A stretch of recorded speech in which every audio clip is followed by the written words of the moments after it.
Tonight, QP health workers are on the verge of a strike vote. Legal action is threatened in the FSIN audit controversy. Why the Regina Food Bank is partnering with a local farm. Live from our studios in Regina, this is CTV News. Good evening. Saskatchewan's healthcare system could soon be hit by a major labor disruption. QP, the union representing about 14,000 support workers, held a rally outside the Legislative Building today, saying its members are pushing for a strike vote. As Wayne Manteca found out, they have been without a contract for 3 years. Several hundred Saskatchewan healthcare workers rallied outside the Legislative Building to push for a contract agreement. 3 years of negotiations have failed to produce a salary increase. The union is facing pressure from members to take job action. Our members are beyond frustrated and they are demanding a job action. And that is why we're here today. The union is mobilizing in preparation to educate our members on the process of a strike, what is a strike, what is essential services, so they know. So when we call that strike a vote, they know exactly what they're going to get into. QP represents 14,000 healthcare support workers, including LPNs, continuing care aides, dietary workers, and maintenance staff. Many workers are prepared to take job action. We're ready for it. We need solidarity. I'm ready to step forward. I'm ready for a raise. I'm struggling to even make payments. Union leadership met with the health minister where the union laid out its position. Jeremy Cockrell is urging management to prioritize its needs. To really refine what our priorities are. We do have priorities, as we do at every bargaining table, and really refining those, narrowing those down so we can do our part to accelerate negotiations. The union says 3 weeks of bargaining is scheduled for April. If progress isn't made, attention will turn to possible job action. Wayne Manteca, CTV News, Regina. The saga of FSIN's forensic audit dispute with Ottawa continues to grow, with a member of a national organization advocating for Indigenous people threatening police involvement in legal action. Keenan Sorokon has the latest. A letter sent to Federation of Sovereign Indigenous Nations Chief Bobby Cameron accuses him and the FSIN of fraud and breach of trust after reviewing the results of a forensic audit. And now calls for accountability are growing from some of the 74 chiefs in council within the organization before more damage is done to its reputation. The fact that we have a few chiefs now coming forward to say that, yes, there is a problem at FSIN and we need to do better. The Band Members Alliance and Advocacy Association of Canada, who has been working with a whistleblower, wrote the letter and has helped represent band members in court challenges in the past, and they're working towards that again. We have Bobby Cameron talking about that there's no problem here, there's nothing to see.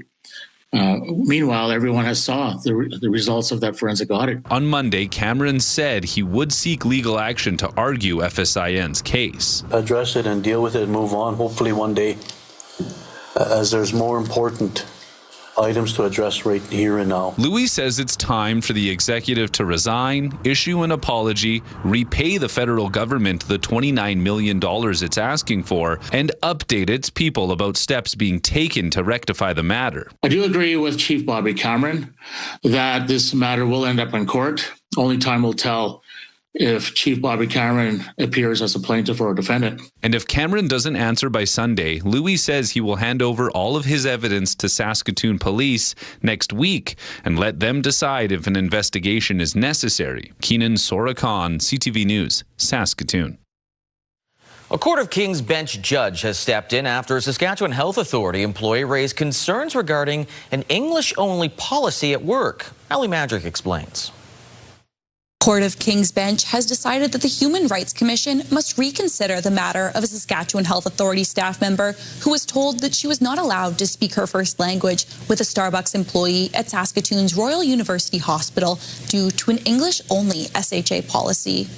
According to court documents, the woman, who is from the Philippines, tried to speak to the Starbucks employee in Tagalog, a commonly spoken language in the Philippines. She alleges the employee informed her the transaction had to take place in English due to customer complaints about having to hear coffee shop staff speaking in non-English languages. Adding to these complaints led to an SHA-wide policy requiring all staff to speak in English while at work.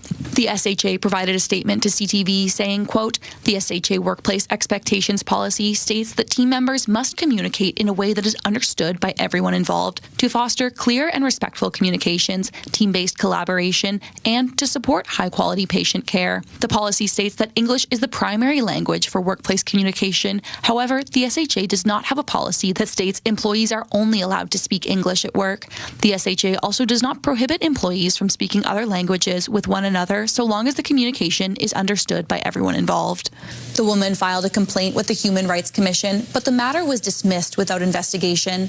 However, a Court of King's Bench judge reviewed the decision.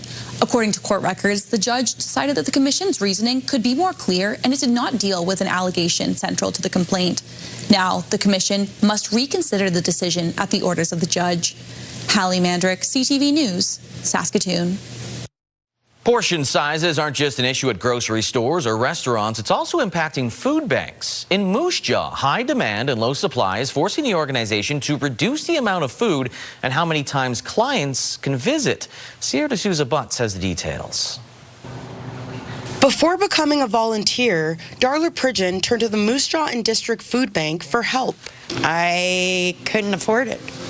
I couldn't afford the food.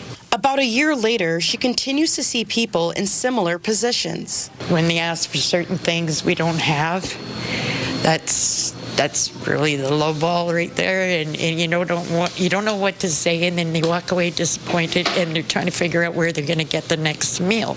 In the past few years, the number of families depending on the food bank has tripled, limiting the food supply, which has pushed Moose Jaw's Food Bank to reduce its services, allowing visitors to stop by only once per month instead of twice, along with adjusting the amount of food given to individuals and families. This is an issue that goes beyond just an increase in donations. To expect a community this size to be able to continue to donate more and more to keep up with this demand, I think is unreasonable. So I think what we're asking now is our community to reach out to all levels of government. The Saskatchewan NDP says the issue speaks to the cost of living crisis, calling on the provincial government to continue its funding directly for food banks. We want to see that funding reinstated. Things are not getting less expensive, and demand is continuing to grow on food banks. So it's time for this government to step up and to reinstate that funding to support people that need help the most. The Minister of Social Services says the government has announced $2.5 billion in affordability measures in its 2026-27 budget. With regards to the food bank, Mr. Speaker, that was a 2-year, $2 million commitment that this government made to help the food banks out during a time of unprecedented inflation, when inflation was 6%, 7%, 8%, Mr. Speaker. In the meantime, the Moose Jaw and District Food Bank says it will have to find solutions of its own to be sustainable. Sierra D'Souza Butts, CTV News, Moose Jaw. Meanwhile, at the Regina Food Bank, not only is there high demand as well, but some of the food donated is already spoiled and you can't use it. Until now. As Jacob Carr tells us, the not-for-profit organization has partnered with Fenwick Farms to ensure nothing is wasted.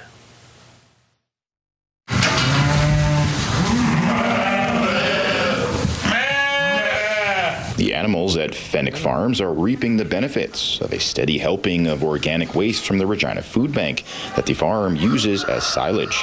The food bank says they get a significant amount of food waste a year through donations, and this is an opportunity to put that waste to better use. We probably have about 300,000 pounds of organic waste per year. With Fenwick Farms, I believe from January until mid-February, we had given them about 25,000 pounds. Fenwick Farms says the agreement with the food bank has helped offset the loss of hay production due to poor soil moisture content. And in turn, the farm has given back to the food bank as well, agreeing to give several sheep and 1 cow to them this year. So it kind of forms this really nice closed circuit in that. making sure that you're diverting waste from the environment and still giving back to society as well. But a judge says he wants to continue partnering with the food bank in the future, and discussions are ongoing in regards to getting an agreement where pen is officially put to paper. The population grows, just naturally the demands for the food bank increases, and I have no problem matching that whatsoever. Now, I guess the question at the end of the day becomes, what does that look like, 1 year, 2 years, 3 years down the road? Until then, the two organizations will continue to work hand in hand to divert waste from the landfill and keep the tummies of the farm's animals full. Jacob Carr, CTV News, Regina. Regina City Council has passed new amendments to its animal protection bylaw. Some of the changes include pets outside the home must be on a leash at all times. Judges may now issue temporary seizure orders pending dangerous animal hearings. Detainment fees, fines, and penalties for breaking the bylaw are also increasing, about $50 on average for various offenses. The Regina Humane Society would like to see EFOs hold more power to be able to seize animals in unsafe situations. Because of the legal risk and liability of seizure of private property. If there has been a shift in authority direction, then certainly that's something that the Humane Society is willing to support.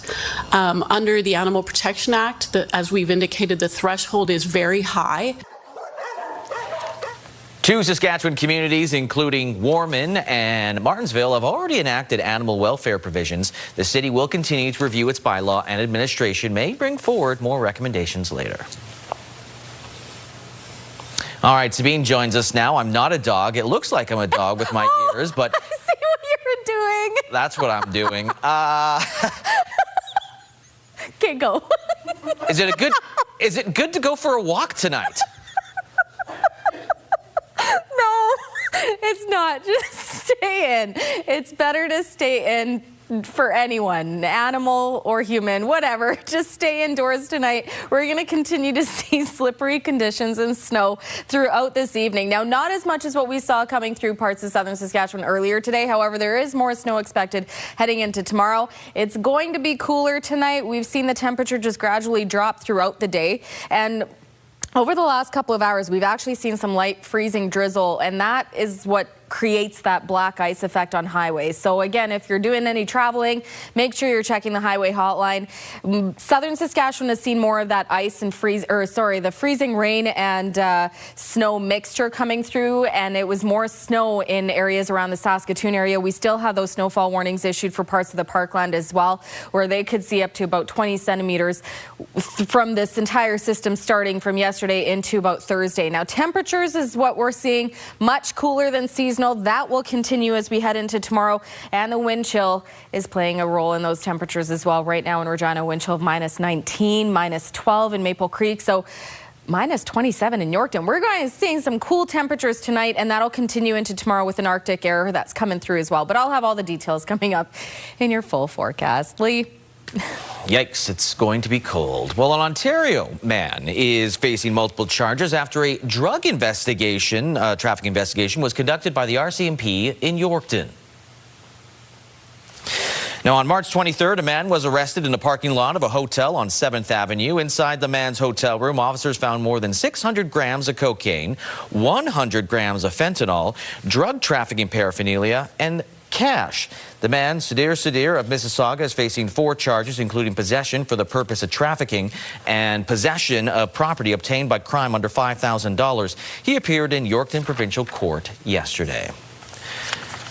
A 41-year-old man from Minton is facing charges of theft and breaking and entering. Weyburn RCMP responded to a rural residence near Troshaks on March 14th for a break-in. Surveillance cameras caught the culprit and his vehicle, leading officers to a residence in Milton, where multiple stolen items were found, including a truck and an ATV from previous robberies.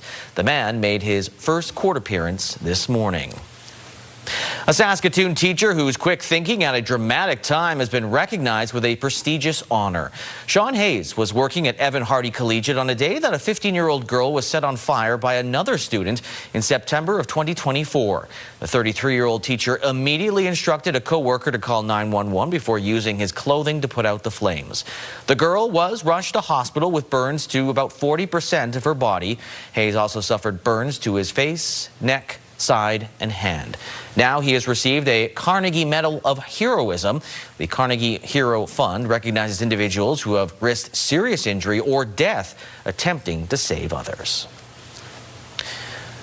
A painting by a Saskatchewan artist is getting the royal treatment. Damien Smith has more on the work depicting a Saskatchewan staple that's fit for a king.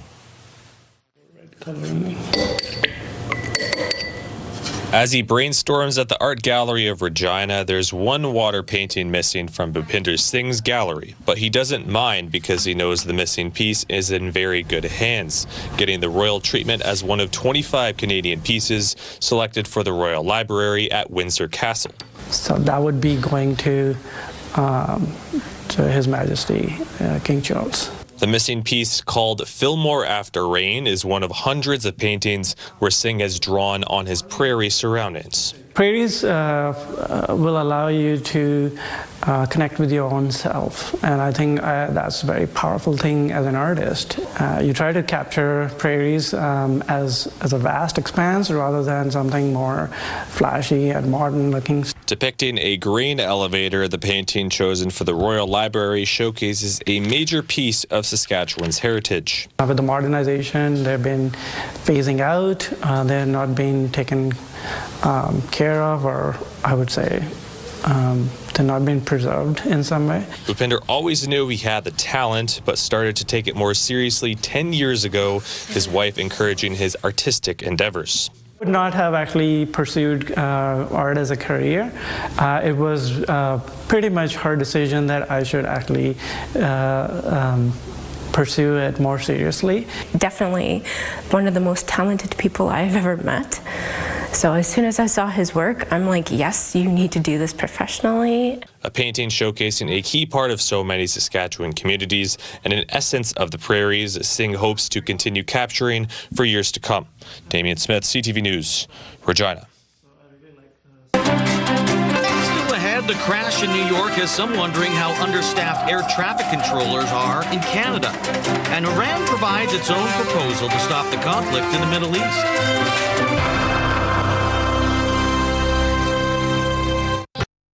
The Air Canada crash in New York has shone a light on the desperate lack of air traffic controllers, not just south of the border. Nav Canada, which oversees our air traffic controllers, has acknowledged a short staffing here as well. Heather Wright looks into the shortage and what's being done about it. More than 500,000 planes take off and land at major Canadian airports every month. The safe flow of that traffic all managed by air traffic controllers. But we are short. There's no doubt about it. John Graddick teaches aviation management at McGill University and says there are not enough air traffic controllers working in Canada. These jobs are stressful. These jobs are demanding, and they are, you tend to burn out quick in this type of job. Air traffic controllers in the United States are being scrutinized after Sunday's fatal collision between an Air Canada plane and a fire truck at New York's LaGuardia Airport. The U.S. National Transportation Safety Board says it's too early in its investigation to determine exactly what happened. Nav Canada, which certifies and hires air traffic personnel in Canada, acknowledged it is, quote, managing workforce pressures, but declined to say how many people it is short. The organization traces its staffing challenges back to the pandemic, when air travel shut down and many controllers were laid off or took early retirement. Training classes were also disrupted. We are actively addressing staffing through a comprehensive multi-year strategy focused on recruitment, training, and retention, Nav Canada said in a statement. The agency says in 2024-2025, staffing growth exceeded attrition by 26%. But getting new workers on the job takes time, up to 36 months. Canada's transportation minister says he is working with Nav Canada to address the shortage, reiterating that air travel in Canada remains safe. We take every precautionary measure and make sure that Canada continues to perform at the highest levels of security. And that security, along with the challenging nature of this job, is reflected in the numbers. Last year, Nav Canada says they had 49,000 applicants, hiring just 500 into their training program. Heather Wright, CTV News, Toronto.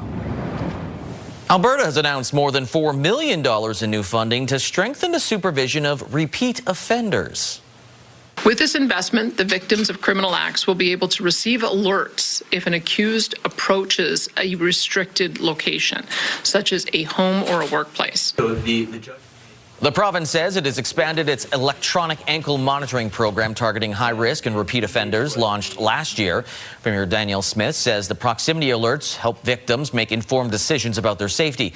Smith says more than 300 people are currently being monitored using GPS ankle bracelets. The U.S. says the military operation against Iran is ahead of schedule, but its patience appears to be wearing thin, issuing a new warning to Tehran today. If Iran fails to accept the reality of the current moment, if they fail to understand that they have been defeated militarily and will continue to be, President Trump will ensure they are hit harder than they have ever been hit before. Now, the fighting does continue, but the White House says talks are ongoing and are productive. Iran is dismissing a reported 15-point plan from the U.S. to pause the war and has now issued its own proposal that includes reparations, an end to hostilities, and sovereignty over the Strait of Hormuz. Ottawa says it is still committed to lowering tensions in the Middle East. Today, the Foreign Affairs Minister was asked what Canada is willing to do. At this stage, no specific decisions have been taken. We remain in close contact with our allies and partners about their direct security needs, and we are prepared to support where Canadian capabilities can meaningfully contribute to civilian and maritime security. Anita Anand says Canada remains committed to advancing dialogue, ensuring the free flow of commerce that underpins global economic security. She added that the impact on supply chains right now is severe. A Los Angeles jury has found Meta and Google liable for what it calls social media addiction. The plaintiff has been awarded $3 million, but that's going to increase because it doesn't include punitive damages. The outcome could influence thousands of similar cases against the social media giants brought by parents and school districts. The Los Angeles case involves a 20-year-old woman who says she became addicted to Instagram and YouTube at a young age because of their attention-grabbing design. And in the UK, the election of the first woman to lead the Church of England was publicly celebrated today. Sarah Mullally was installed as the 106th Archbishop of Canterbury at a cathedral in Kent. The 63-year-old former nurse formally assumed the role in January, but today's event marked the beginning of her public ministry as head of the church and as leader of the Worldwide Anglican Communion. It is an association of independent churches that has more than 100 million members. She became a priest at the age of 40. Coming up, a Saskatchewan photographer gets the cover shot with National Geographic.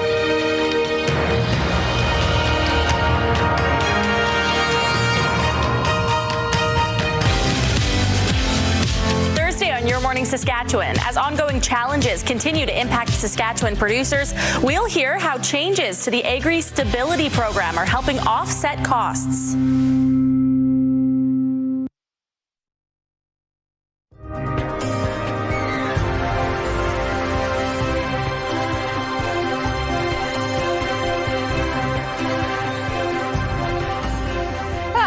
Welcome back. Visibility looking a little better in the Queen City as we take a look outside through our sky cam. However, we're still seeing some light snow in and around the Regina area, but also just in southern Saskatchewan, just as the snow is continuing to move out into Manitoba. -10 is what we're sitting at right now.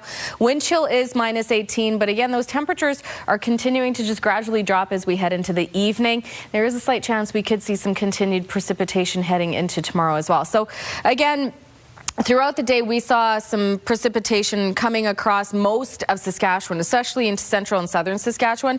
For areas more south of the Saskatoon area, we saw a mix of freezing rain and snow. And then further just north of the Regina area and further into central Saskatchewan, we saw more of that snow, where we're still seeing some of those snowfall warnings. Still expecting to see these warnings in place heading into tonight and continuing, possibly extending into tomorrow. But this is what we can expect when we take a look at what's to come over the next couple of days. So heading into tonight, we will see most of that snow clearing out as it's continuing on east, leaving us with mostly cloudy conditions for much of Saskatchewan. But you can see that system developing in Alberta once again coming into Saskatchewan, mostly in southeast Saskatchewan first thing tomorrow morning. And again, it looks like Maple Creek Swift Current could see most of that snow at first as it continues moving through, we'll start to see that system breaking up. But before it does, we're still going to see it making its way through parts of southern Saskatchewan, continuing Saskatoon, Regina, Wynyard, even down into the Estevan area, and continuing through the Parkland again before it clears out Thursday night, late evening into the overnight. We'll see mostly cloudy conditions continuing Thursday night, but by the time we get into Friday, that's where we'll see a little bit more of that sunshine throughout most of southern Saskatchewan before Friday ends and into Saturday. We should see a mix of sun and cloud by Saturday, and temperatures much warmer Saturday than what we have coming up into tomorrow, and you'll see that in your forecast here shortly. But this is a quick look at snowfall totals between now into Thursday, so not including what we've already seen come through. So between now and to tomorrow morning, 6 centimeters expected for Maple Creek. Nothing really for southern Saskatchewan. Yorkton could see a centimeter. Kindersley could see a centimeter. But as the day moves on, that's where we see more of that snow coming through. Most of it, again, through Thursday into Thursday night. Up to 8 centimeters expected for Maple Creek. 5 for Kindersley, Swift Current, Assiniboia. 4 centimeters for Moose Jaw. 3 for Regina, Weyburn area. Saskatoon, Yorkton seeing up to 2 centimeters. And 1 for Estevan, and even further up north there in Prince Albert, Meadow Lake, seeing trace amounts of snow. So it's now looking like we will see more of that snow coming through in southern Saskatchewan, where we saw most of that snow already coming through central and northern Saskatchewan yesterday. So we'll see a little bit continued accumulation into Saturday for parts of central Saskatchewan, but it's the temperatures I want to talk about heading into tomorrow, because we're going to see much cooler than average temperatures. Minus 27 tonight for La Loche, minus 11 tomorrow. Lloydminster also expecting minus 11, as is Lorange, minus 9 and cloudy for Prince Albert. And again, many areas just continuing to see those temperatures in the mid-minus teens for many areas, but into the Maple Creek area, minus 8 and snow, minus 9 for Moose Jaw, minus 6 for Estevan. Tonight, minus 14 for Regina, warming to minus 9. That does not include the wind chill, but there is a warm up on the way for the Regina area anyway. Minus 9. Tomorrow and cloudy, sunny on Friday, 2 degrees. By Saturday, 4 degrees and a mix of sun and cloud. And Sunday, 2 degrees and sunny. By the time we get into next week, though, I do just want to point out, so Monday there is a slight chance we do see some light snow. The winds are expected to be gusting up to 60. That could affect visibility, but temperatures we're still seeing above 0 and back into that seasonal range. So 3 degrees for Monday and Tuesday. Monday, Tuesday, as of right now, looking like some windy days. And by Wednesday, mainly sunny and 0. And last week, I think we were looking at the wind speeds expecting to be quite high heading into around this time of the week. So we could see those winds calm down by the time we get into next week, but it's just something to keep in mind if there is snow. Visibility will be affected. Definitely something to keep in mind. Check the highway hotline if that situation happens. Of course, always, yeah. Thank you, Sabine. You bet. Well, it's a dream of any wildlife photographer seeing one of their pictures as the cover shot for National Geographic. Well, for one Saskatchewan photographer, that dream has come true. Mick Favel has more on his picture-perfect moment. Regina-born photographer Shane Gross specializes in underwater photography, exploring lakes, ponds, and the seas, documenting marine creatures big and small. His work was recently featured on the cover of one of the world's most iconic magazines, National Geographic. I picked that seahorse A, because it wasn't super shy, but B, because it was also attached to some cool looking algae, this green feather-like algae. So all the elements were there for a good picture. Did I think it'd end up on the cover of National Geographic magazine? Absolutely not. Gross is no stranger to the pond where the picture was taken. It is located in the Bahamas, where a unique breed of seahorses live. He is camped out in the area for days at a time, putting in the work needed to get the picture just right. Some of the seahorses in there are very shy, and you put a camera towards them and they just turn away. And then you move over there and they turn the other way, and you're like, okay, it's a waste of time. But you find the right seahorses that are curious or not shy, and you can start to make some good pictures. Gross' work has taken him all over the world, visiting all 7 continents, most recently Antarctica. The water was so cold he could only be in it for 40 minutes at a time or his equipment would freeze up, but he did have a unique moment with some penguins. while we were just floating there on the surface, they got quite curious and started circling around us in the water, and that was very special. They're silly and clumsy on land, but you see them in the water, and they are just absolute bullets. They're amazing athletes in the water.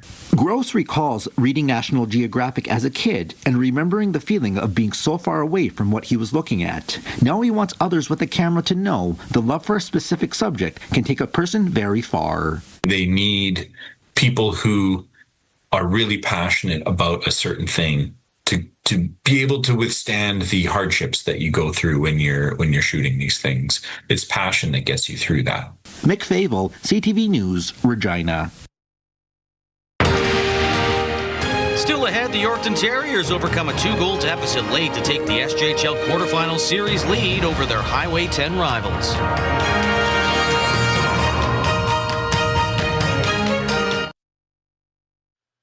The CFL Combine is taking place this weekend in Edmonton, with things kicking off tonight with the first ever Coach of the Year celebration. Riders head coach Corey Mace is the favorite to win the award, with Montreal's Jason Moss also nominated. Mace says there's a lot of people that have helped him get to where he is today. There's so many people, that I would have to give credit to just being here today, regardless of, if I was, part of the ceremony tonight or not, man. There's just so many people, but, ironically, there's going to be a lot of people in that room that are a part of that as well. And, I can go all the way back to some coaches from my youth playing days that were really instrumental for me to get to this point. And obviously the guy sitting next to me. So there's so many people that are a part of that. The first ever Ted Govia Football Operations Award will also be handed out tonight, an award that takes into account scouting, player identification, roster building, and leadership. SJHL playoffs game 3 last night in Melville, down 3-1 in the third period. The Yorkton Terriers, big dogs on offense, answered the call. Gavin Bartha gets wide on Binder. Bartha walks in, backdoor feed for rebound, and they score.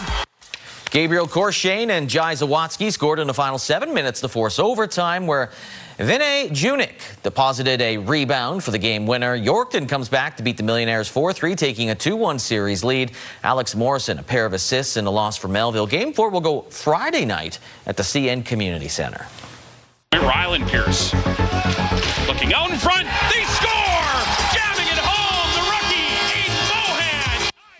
The Weyburn Red Wings scored 5 goals in the final 12 minutes, 2 from Callis Pierce, as they went to beat Nipawin 6-3, taking the 2-1 series lead.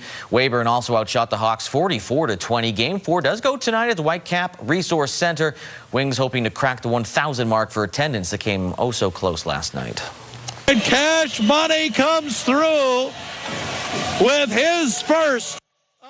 Game 3 in Estevan. Bruins gave the Bombers another run for their money, tied at 2 heading to the third, where Leo Seitz would break the hearts of Bruins Nation, slipping a shot past Nathan Cam for the game winner.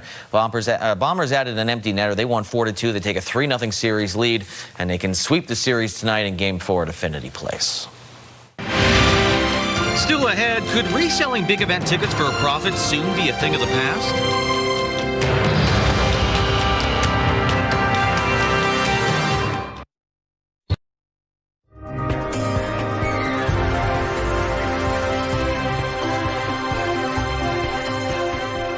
Let's take a look at your rural forecast for tomorrow. So some areas still expecting to see snow, but the main story for tomorrow is that the temperatures are going to be much colder than what we are used to for this time of year, and that is due to a Arctic pressure, high pressure system that's coming through, bringing with it some cold air, and you can see that reflective in the temperatures tomorrow. Again, these are without the wind chill values, so mostly cloudy in Hudson Bay, -8. -10 for Spiritwood, expecting cloud cover there. Meadow Lake, Lloydminster, cloudy, -11. Snow for Watrous, -10. A little bit more snowfall expected in Outlook at -11, and moderate snowfall there for Kindersley, -9, -12, and light snowfall for Wynyard. Closer to the southern border, Same story. Temperatures not as cold, but still below zero. -8 for Leader, Maple Creek, East End, Cypress Falls. Expecting to see snow there. -9 and some light snowfall for Lumsden and Pilot Butte. -11, mostly cloudy for Kenora. A closer look at Seaman, Saskatchewan tomorrow. -8 with some light snowfall. Expecting probably about a centimeter of snowfall throughout the day. Expecting also a wind chill of -14. But as we head into the evening, expecting the low to drop to about -17 with a wind chill of -25.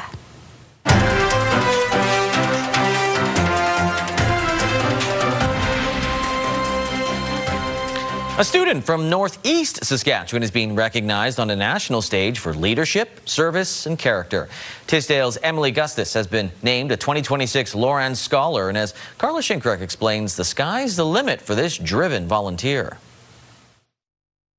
This is 18-year-old Emily Gustus, recognized not just for her academics, but for her commitment to making a difference. She was chosen as a Loran Scholar, one of only 36 students selected from across the country out of more than 5,000, and the only one from Saskatchewan. I remember I told my mom first, and I freaked out, and then she freaked out. We freaked out together, and I was like, oh my gosh, like, this is so much. I've talked to quite a few people about it, and they're all so happy, and I'm just, yeah, it's been amazing. The whole month has been like, it feels like Christmas every day right now.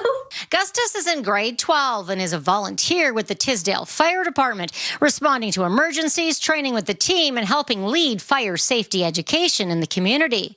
Actions are louder than her words, and she's not afraid to take it by the horns. She's the only female at the fire department, and she's an inspiration to them. She motivates us old guys to be better as well. So then when we see her succeeding and doing better, it gives us some extra wind in our sails as well, for sure.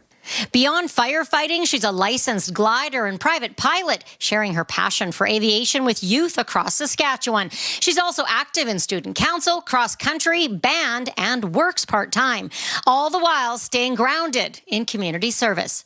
Be whatever you want. Don't let anybody tell you that you can't do something. That has been told to me a lot. Don't ever let that affect you.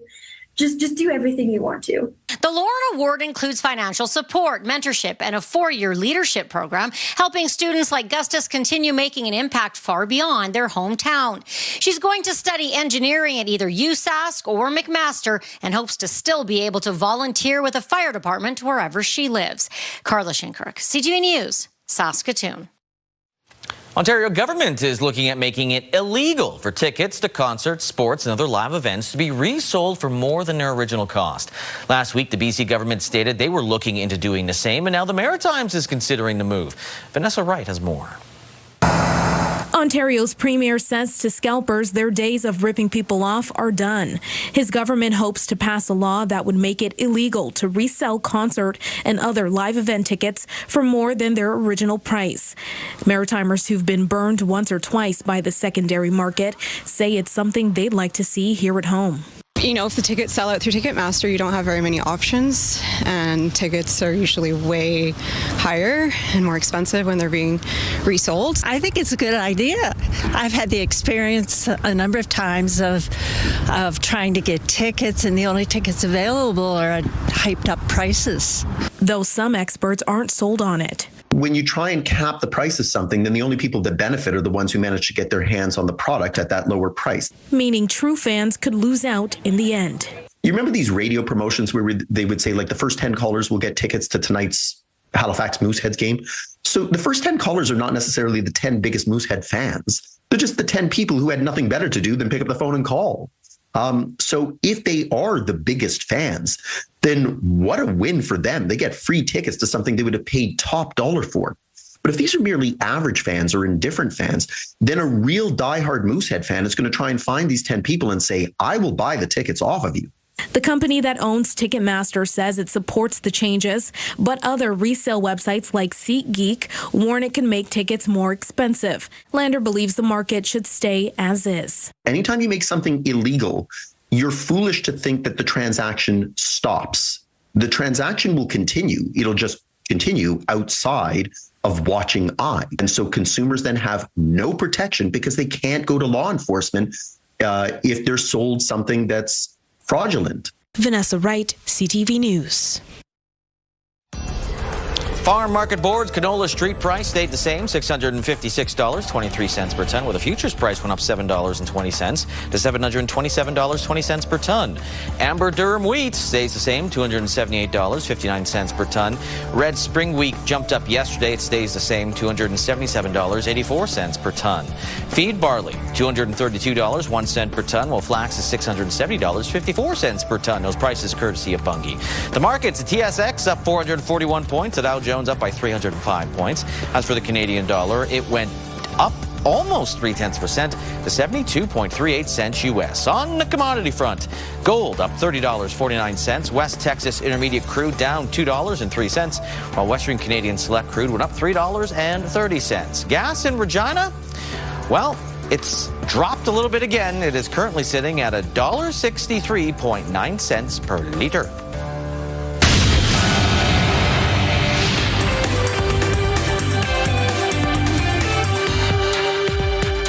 The California jury found both companies knew their platforms were dangerous and failed to properly warn users of the risk.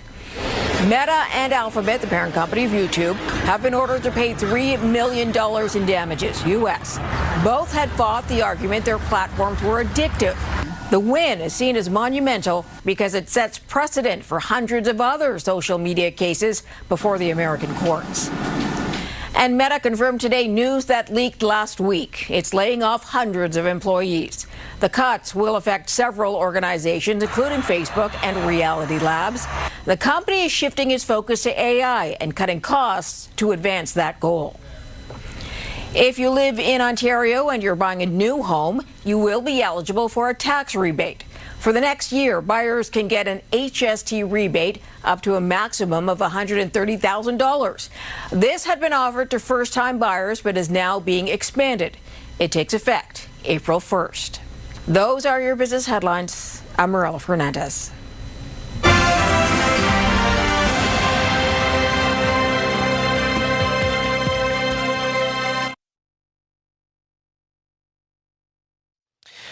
Coming up tonight after the newscast, The Masked Singer, followed by Fear Factor, House of Fear is in effect, y'all.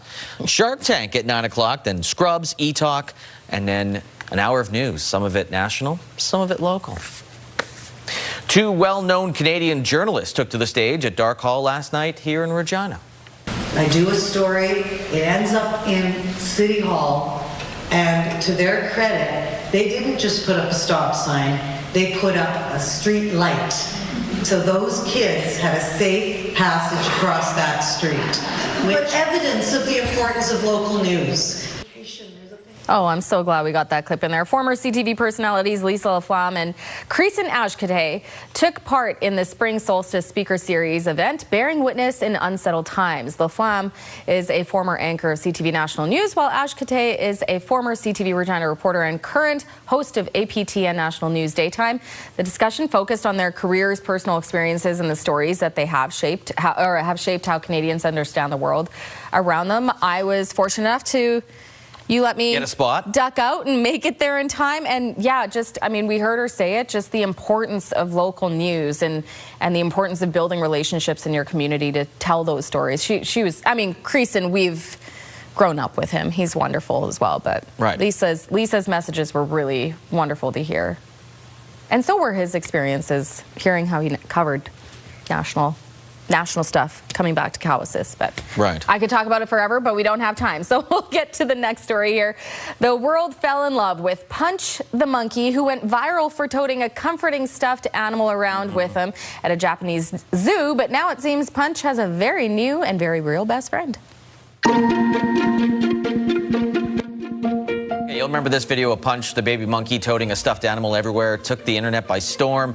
Japan's Ichikawa City Zoo confirmed the plushie was a comfort device for Punch, who was abandoned by his mother and later bullied by his enclosure mates. But now, the zoo says a 7-month-old is finally fitting in, hugging and playing with others, and has been seen clinging to what the zoo calls his new best friend. It's another monkey named Mo. Mo the monkey. There it is. There's Mo the monkey. It's like Morgan. Oh, Mo. We called her Mo. Yeah. Good to see Punch has a relationship going.